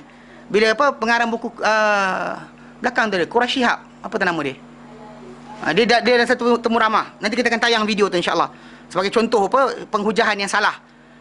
Pasal dia ketika mana berhujah, dia mainkan orang yang soal dia. Orang yang soal dia tu dia mainkan orang tu. Dia kata dia kata dengan orang yang datang depan dia, bila ada seorang perempuan tu soal. Dia kata adik ex-duta. Yes. Indonesia, yes. Quraisy. Tapi datang balik Indonesia jadi ahli tafsir. Tak aku faham bila masa dia belajar jadi ahli tafsir, tahu. Tapi ikut maklumat yang saya dapat, bukan dia tulis buku tu. Tapi orang kita duk macam Quraisy. Saya balik Malaysia tak kenal pun dia siapa. Tiba-tiba tengok dekat sini dah belajar buku dia. Jadi kita nak stop sikit lah benda macam ni. Tapi asasnya ada tajuk dia kenapa. Pasal dia pemikiran dia agak liberal. Contohnya berkenaan dengan tudung kan. Dia main ke sini tau. Bila orang perempuan tu tanya, kena tengok video tu sekarang. Tengok sekarang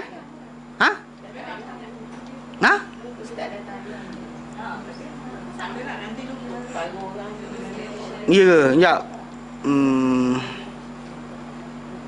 Mana entah, sekejap. YouTube. Okey. Quraisy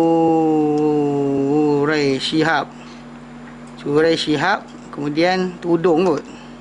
Jilbab. Jilbab. Okey. Ni lah. Tak tahu dapat dengar tak? Ingin bertanya kepada Bapak Quraisy. Ya. Jilbab adalah pakaian wanita Islam dan wajib dikenakan. Bagaimana pendapat Bapak mengenai jilbab dan penerapannya dalam keluarga Bapak sendiri? Ya, mungkin ada benda dah perempuan ni mungkin bertanya ni agak personal. Okey, mungkin perempuan ni bukan nak serang peribadi dia pun. Tapi cara perempuan cakap, perempuan tanya macam penerapan ayat berkenaan jilbab. Actually dalam Quran dia 2 ayat tentang tajuk ni. Satu dalam surah Ahzab. Ayat ke apa tadi? Dia tulis. Ayat yang ke-59. Okey. Dan satu lagi yang sedang kita bincang, yang saya sebut-sebut ni, ayat surah An-Nur 31. Perempuan ni sebut tentang kaitan 31 surah An-Nur.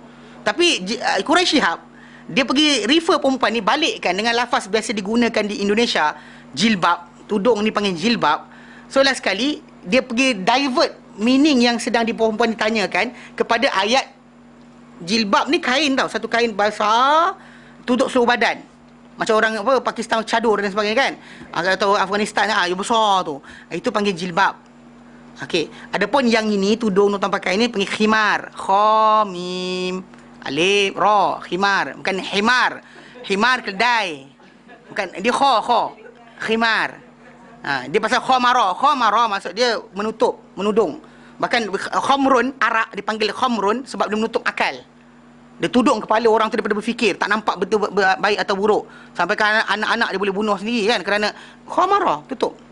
Jadi khamar, jadi khimar tudung kepala. Okey, ayat berbeza. Tengok tapi dia main, tengok dia main perempuan ni. Assalamualaikum warahmatullahi wabarakatuh. Waalaikumsalam warahmatullahi wabarakatuh. Saya perlu memperbaiki duduk saya. Posisinya langsung berubah gitu. Merapatkan kerudung. Untung Najwa sudah setengah jilbab. Sudah setengah jilbab, lumayan. Nampak dia tunjuk perempuan tu pakai tudung tak cukup kan? Perempuan tu tak cukup, dia kan setengah jilbab dia panggil. Untung Najwa setengah jilbab dia kata. Okey. Kita mau tanya ibu, apa sih artinya jilbab? Jilbab itu adalah penutup aurat seluruh badan. Bukan itu.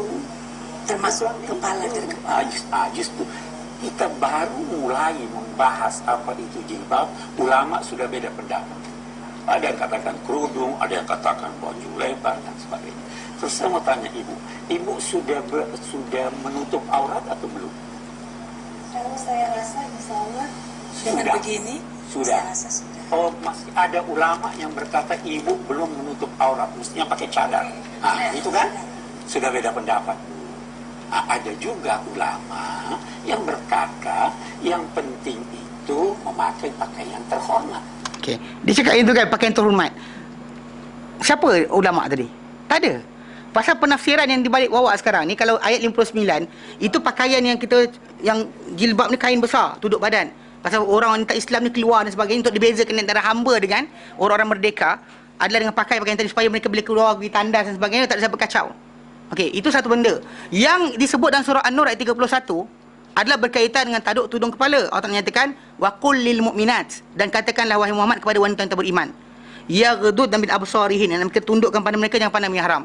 Ni kadang lelaki je kena, perempuan tengok tak apa. Tengok perut, tengok perut. Oh, ini bukan aurat lagi ustaz, dia kata. Kau tengok perut orang tu petak-petak tu, samalah tu ketiak dia ke sebagainya, tengok apa? Kan?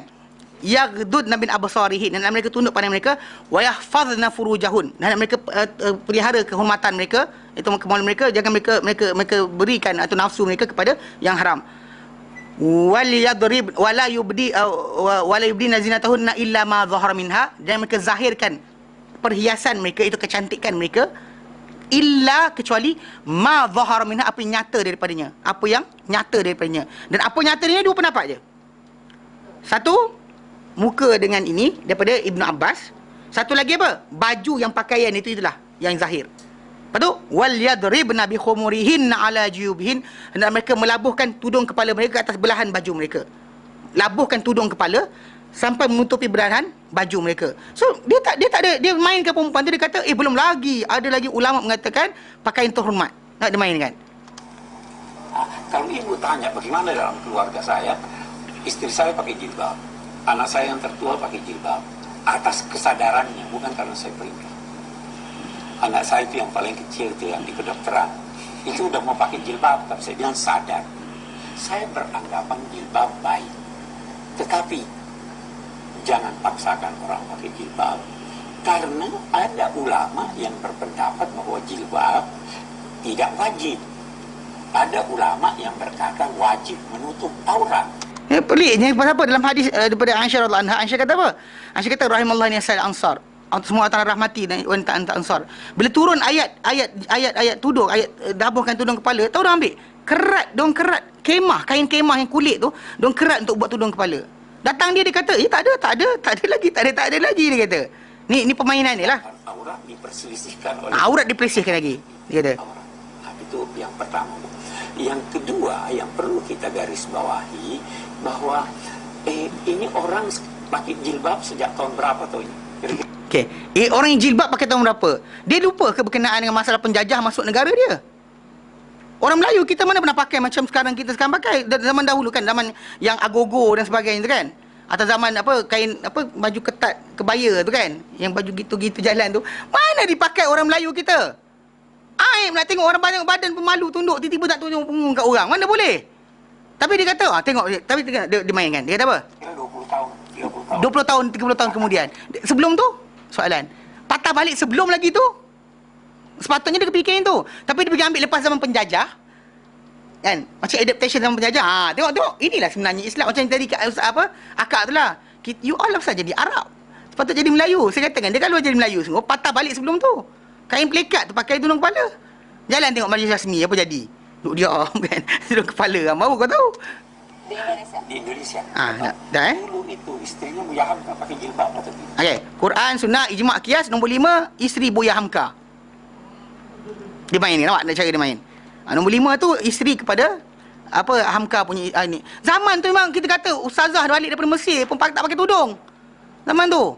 Zaman Inggeris dah ajar pada kita sistem pemakaian macam tu kan. Untuk kedepankan wanita buat macam tu dan sebagainya. Hilang dah, dikeluarkan macam tu. Tapi bila kita dah adaptation berlaku, maka kita ambil benda berkenaan. Dan dulu polis kan.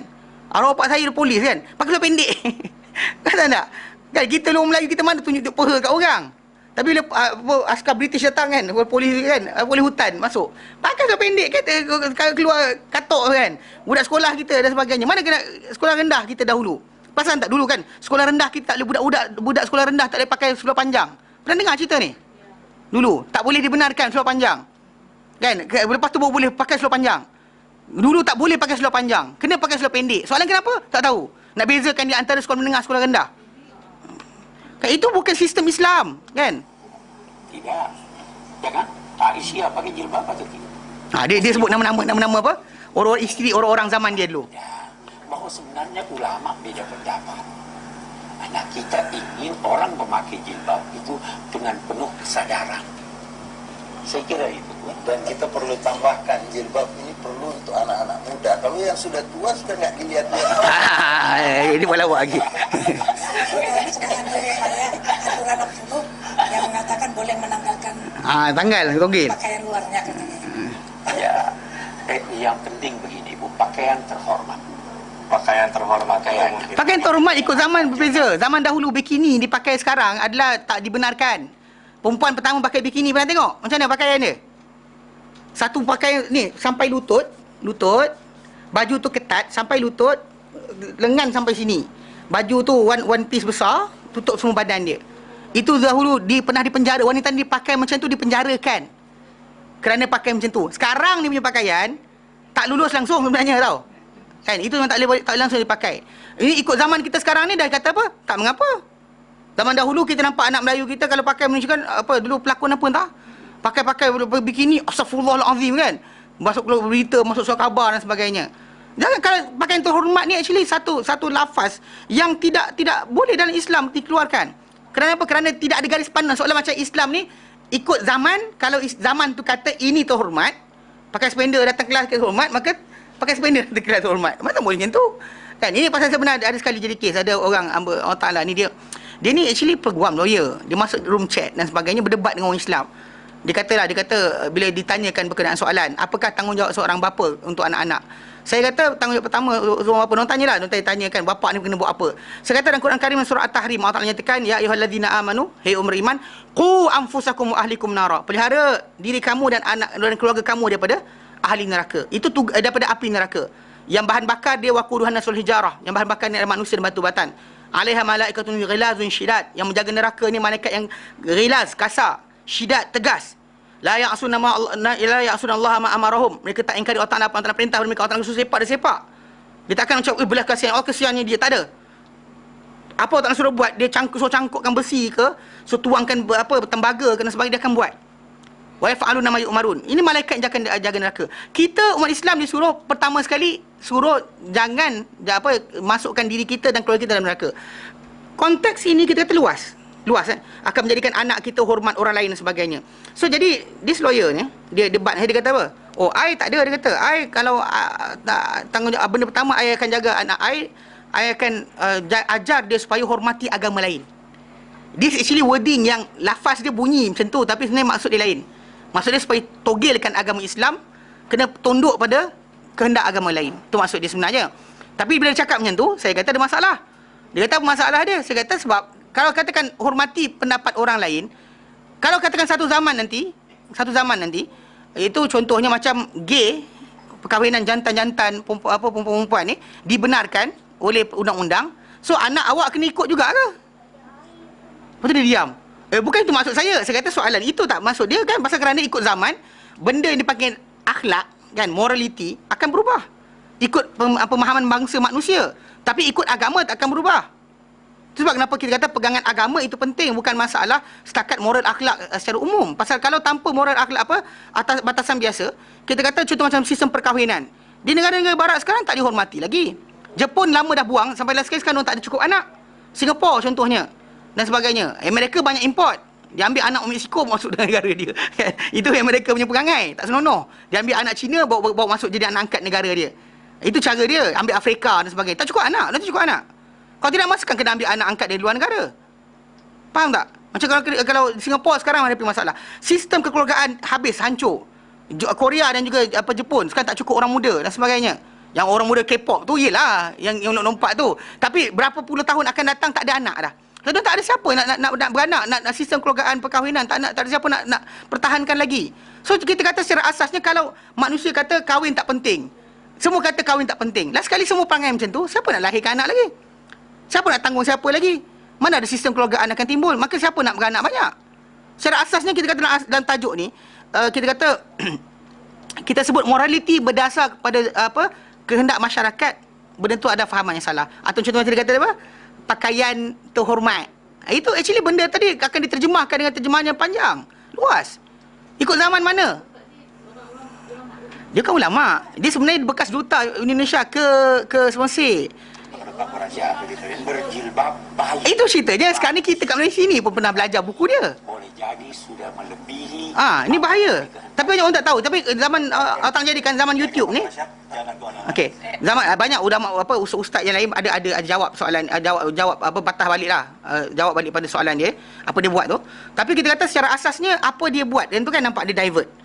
Dan dia alihkan meaning tadi supaya orang faham lain dan sebagainya. Bagi orang kadang-kadang mungkin yang kita kata kadang-kadang mungkin ada separuh ni yang lepas datang kelas berkali-kali tak berubah juga, tak nak sekian. Atas alasan itulah dia pasal kadang-kadang dia ada ustaz macam ni. Ada ustaz macam ni kata tak apa boleh lagi. Tak apa boleh lagi, ada peluang lagi. Ini bahaya kita kata. Contoh macam orang macam ni kita kata dia sebenarnya dia bukan ahli agama. Tapi kebetulan duduk di Mesir. Duta di sana. Kemudian tiba-tiba balik ke Indonesia jadi ahli tafsir. Jadi sebenarnya actually di Indonesia diorang ada satu sistem. Contoh macam bila terjemahan buku kan. Saya pernah tanya kawan saya kata kenapa cepat sangat terjemahan, lajunya, hebatnya kurang. Saya kata. Lepas tu dia kata apa? Apa susahnya dia kata. Tapi saya tak kerti ikut slang dia, slang Indonesia. Kawan saya kata, biasanya normally bila seorang guru tu balik daripada tanah Arab, bawa sebiji buku baru yang tak pernah diterjemahkan lagi, dia balik ke pesantren tempat dia mengajar, tempat dia belajar dahulu, dia agihkan untuk student-student dia, dan diorang di sana jumlah penduduk 200 juta. Satu pesantren tu puluhan ribu, tak pelik.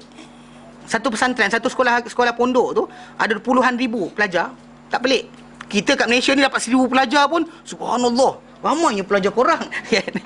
Kita akan dapat kelas tu, hebatnya. Diorang itu sebab kat sana kalau ceramah macam ni, diorang kat sana tak pelik untuk 5,000 6,000. Hilang penduduk dia 200 juta. Bila 200 juta, 1% berapa? Kan? Kita 1% hilang ah. Mana pergi tak tahu. Kan? Yang datang perempuan, lelaki hilang. Contohnya lah kan. Okey.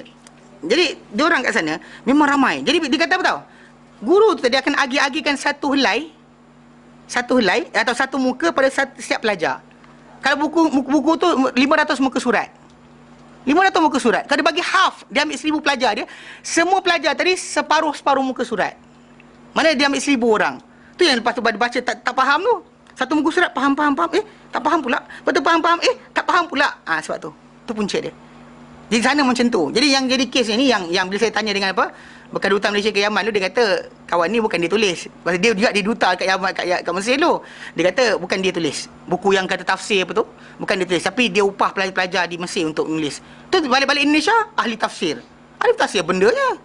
Kan? Ada juga orang kata kalau kata dia tua dah tak payah pakai, tak ada orang tengok dia dah tak payah pakai tudung. The problem is dekat Malaysia sekarang ni pembuktian telah berlaku bahawa makcik nenek umur 50 tahun kahwin lagi. Dia layar juna nikahan. Lafaz Al-Quran kata yang benar kan tadi. Yang tak harap kahwin langsung dah. Tapi kita kat Malaysia ni kan, mungkin orang Melayu kita ni muka manis kot. Kan? Dah umur 60 tahun, 70 tahun kan. Jumpa kekasih lama ke tu. Kekasih lama tu nak kahwin lagi dengan dia. Kan? Dan nenek 60 tahun dah tua pun naik pelamin lagi. Kan? So, as long as that happen, then tak terbuka. Mana masih lagi ada peluang untuk kahwin, dan actually tak ada ni. La yarjuna nikahan tadi ada konsep. Tapi tak tahulah kalau dah tua, tak ada bangun langsung kan. Macam dia nyanyuk dan sebagainya. Kalau jatuh, yelah tak ada masalah lah. Tapi atas dasar yang lain, tak ada lah. Mana as long as orang tu umur 50-an, masih boleh kahwin lagi. Tak timbul tajuk. Benda berkenaan tak timbul tajuk. Jadi secara asasnya kita kata, bila benda-benda ni berlaku kan. Macam kita kata 4 perkara tadi. Apa? Pertama, berhujah dengan batil. Kemudian, sombong atau berdegil. Kemudian menentang hujah-hujah yang nyata. Okey. Ataupun keempat, berpaling daripada bukti-bukti nyata. Allah Ta'ala akan berikan balasan yang berat. Balasan berat dia tadi adalah orang tadi kadang-kadang dia tersesat. Bukan sebab kita kata hidayah tak datang. Hidayah datang. Tapi apa? Dia dah ditutup hatinya oleh Allah Ta'ala. Macam kita kata kadang bila nampak orang tu lahir dan keluarga non-Muslim. Kita kata takkan Allah tak beri hidayah. Allah Ta'ala beri hidayah. Dan bahkan saya jumpa sendiri ada seorang kan saya sebutkan dulu. Seorang kakak tu. Dia ada tu balik Malaysia, dia telefon saya. Saya tak ingat telefon dia balik. Mana pergi nombor telefon dia hilang. Akak ni, kita orang kat Sarah lah. Dia bapak dia Sami Hindu. Dia kecil-kecil tu dia pernah sekali dia cakap dengan bapak. Dia kata apa dengan bapak dia? Dia kata bapak buat Tuhan. Bapak masukkan nyawa dan Tuhan. Dia ada ritual. Tu bila di kes kadang-kadang orang Hindu ni, kita perhatikan. Dia kepercayaan kalau ikutkan dia pergi, kalau orang Cina saya tak dapati tak ada masalah sangat. Dorang actually linear. Kalau Tuhan dia tak berikan untung, dia tolak, dia buang. Dia betul, itu. Itu kat tongkong tepi jalan tu, sebenarnya, dia makin besar, lepas dia masuk ekor, dia menang. Kalau dia cabut nombor ekor, tak menang, macam itulah besar dia. Tak besar dah. Tapi kalau menang, dia akan upgrade. Dia menang lagi, dia upgrade. Dia start dengan letakkan 2-3 patung kecil. Dia biasa tepi-tepi jalan tu kan, macam tu je sebenarnya. Dia tak ada lebih dari tu. Kalau India punya lain sikit. Okay. Biasanya kita perhatikan, selepas orang Islam yang agak kuat pegangan daripada agamaan, India. Kenapa? Okay. Kadang-kadang ada orang ni, kadang pergi masuk kuil dan sebagainya, tiba-tiba loceng bunyi. Tak angin, tak ada apa, tak ada, tetang kan. Itu dia makin kuat. Kemudian kadang-kadang bila diorang diorang pergi dekat berhala tu kan, kadang-kadang dia rasa kepala dia kena pegang. Kadang dia rasa bunga tu jatuh kat tangan dia. Benda tu tadi kait dengan tajuk yang kes akak ni cerita bapak dia masukkan nyawa dan Tuhan. Dia ada upacara, ada ritual. Lepas barang tu dia dibawa, bahkan barang tadi khas daripada India dibawa. Batu tadi tak boleh kena batu sana, tak boleh batu sini. Jadi dia pada pahat dan sebagainya. Kemudian ada ritual tadi. Jadi budak ni, akak ni ketika dia budak, dia kata bapak dia kata bapak buat Tuhan. Bapak masukkan nyawa dan Tuhan. Kenapa bapak sembah Tuhan? Kan bapak lagi baik dari Tuhan. Actually benda tadi untuk bapak dia itu peringatan. Untuk dia peringatan juga. Untuk bapak dia peringatan. Dan walaupun dia budak kecil lagi, dia cakap dengan bapak dia kata apa dengan dia? Jangan cakap lagi. Dan dia diam. Dia kata dia diam sampai bapak dia mati.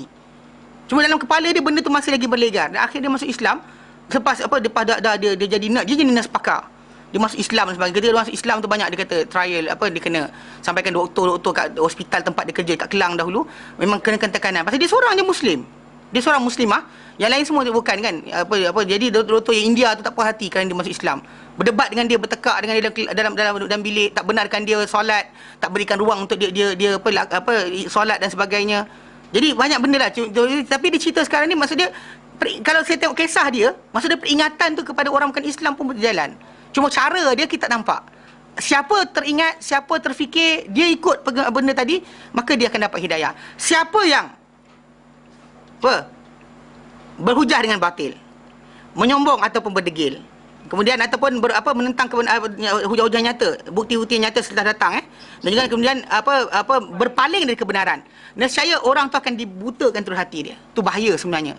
Sebab kita kena belajar je, kalau boleh bila dengar peringatan, jangan kita lari, jangan kita lawan. Kalau salah kita diam. Kalau tak tahu kita wallahu alam. Jangan kita nak menang kata, aku belajar Yasin Taklim, takkanlah tak boleh jawab. Jangan pasal tak senonoh dia panggil. Baik. Dan Allah Ta'ala nyatakan wasarafallahu qulubahum bi'annahum qaumun la yafqahun. Dan Allah Ta'ala memalingkan hati mereka dengan sebab bahawa mereka ini kaum yang tidak memahami. Dan Allah Ta'ala nyatakan surah Al-An'am ayat 110, wa nuqallibu afidatahum wa absarahum kama lam yu'minu bihi awwala marrah. Dan kami palingkan, kami terbalikkan hati-hati mereka dan penglihatan-penglihatan mereka sebagaimana mereka tidak beriman dengannya pada awal mula-mula dahulu. Mana for the first time dia dapat, dia tolak, dan Allah Ta'ala palingkan terus hati dia. Okay? Wa nadharuhum fi tughyanihim ya'mahun, dan akan biarkan mereka dalam kesesatan mereka teraba-raba. Bingung, tak tahu mana satu yang betul. Ini bahaya dia. Sebab kenapa kita dalam Islam ni, kebenaran dah dapat, jangan kita lawan. Kalau kita salah, kan, macam ada 3 orang kalau saya kenal, dia salah, dia kata aku tak boleh buat apa, aku salah. Dia kata contoh macam rokok contohnya. Tahu dah tak elok. Jangan macam tapi ada orang kata, tapi ada ulama kata, kan benda-benda disebut para ulama zaman dahulu yang kita katakan manfaat dan sebagainya. Kita baca dengan secara adil. Dia orang cakap benda berkenaan pada zaman tak tahu lagi hukum rokok ni macam mana. Bahkan zaman tu orang kata ada manfaat, menghadamkan makanan, memanaskan badan dan sebagainya. Ini separuh para ulama zaman dulu. Bahkan ahli perubatan pun kata macam tu. Tapi zaman sekarang ni semua ahli perubatan kata benda tu adalah memudaratkan. Bahkan bukan kepada orang tu saja, bahkan kepada siapa sekeliling dia. Maka atas dasar insaf, janganlah lawan tu je. Ada 3-4 orang kawan saya yang saya kenal di Sokok. Tapi dia cakap inilah, dia kata aku tak lawan. Dia kata, tapi aku lemah daripada berhenti. Anyway, dia kata kau cakap ni betul. Dia takkan lawan. Habis ada saya jumpa, tapi ada kata boleh lagi, dia kata. Ini nak kena lah. Bila ada kata boleh lagi ni, jaga. Pasal maksud dia apa tahu? Dia dah tahu dah benda tu salah, tapi dia nak menang juga. Dia masalah. Ini kita kata benda ni, perangai macam ni jangan buat. Siapa-siapa buat salah satu 4 perkara tadi, berhujah dengan batil, menyombong atau berdegil, atau menentang kebenaran setelah datangnya, dan juga berpaling dari kebenaran, orang-orang yang macam ni hati dia akan ditutup oleh Allah SWT. Itu jaga. Jangan sekali-kali kita jadi macam tu. Jelas? Jelas. Okey, baik, insya-Allah nanti kita akan masuk pada tajuk yang kelima, itu beralih kepada mempersedia dan mengejek. Itu dalam tajuk perangai ataupun sifat orang-orang yang mempunyai sifat jahiliah ni tadi, cara dia berhadapan dengan dalil yang nyata, apa pertindakan mereka dan kenapa mereka tak beriman juga sedangkan dah benar dan betul, kerana mereka ni ada sifat-sifat tadi. Jelas? Jelas. Baik, kita berhenti kat sini. Wallahu taala alam. Ada soalan? Wa sallallahu ala sayyidina Muhammad wa ala sallam alhamdulillahi alamin. Subhanaka asyhadu an la ilaha illa anta astaghfiruka wa atubu ilaik. Assalamualaikum warahmatullahi taala wabarakatuh. Cerita mana? Perempuan yang dikata saya anak dia boleh tidur semua agama tu. Dia last kali dia alhamdulillah lepas dia kena stroke tu, dia masuk dia jadi betul balik yang lelaki. Lelaki. Lepas tu bila kena tu jelah, tapi jelah alhamdulillah Allah Taala jadikan. Tapi jelah bila diorang kata tak nak ni kan.